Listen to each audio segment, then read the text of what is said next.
At the moment, we see the South African insurance market being characterized by subdued growth across all sectors, or most of the sectors, and this is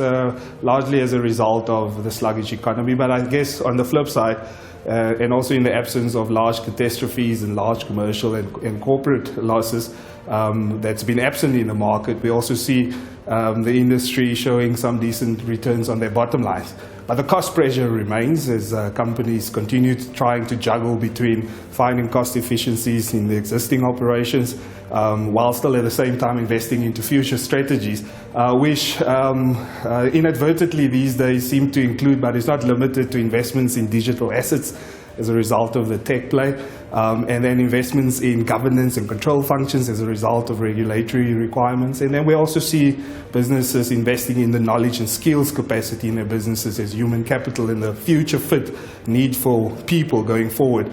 is going to be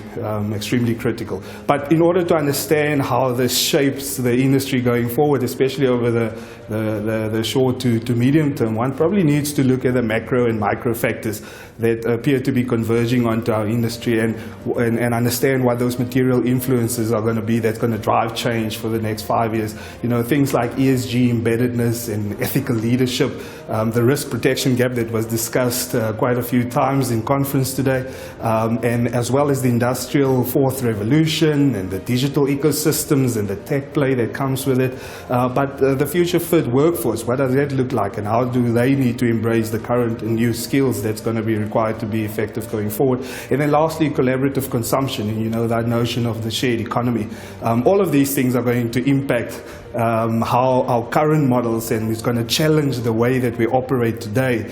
in quite a significant way. And it's important that we start thinking through these things and critically reevaluating how do we put our products, processes, systems, people, distribution networks, etc. into this new world that's going to have a significant impact on the industry. From a Santam perspective, we believe in partnerships. You know, as a business that has over 1 million policy holders, we're a client-centric organization, and so when we make sense of all of these things, we need to understand, you know, what's driving it from a client and a consumer behavioral perspective. And if one looks at those things, partnerships become key in how do we deliver a client-centric, on-demand, wanted-now kind of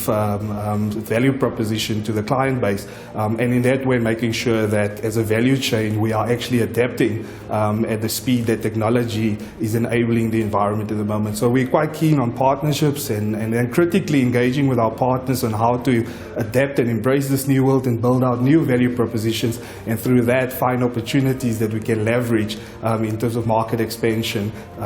going forward when that new consumer interacts with insurance products differently. What was very exciting out of conference is thinking through the idea of platforms, and how do we make sure that as insurance becomes more commoditized in the world of the new consumer, that we as the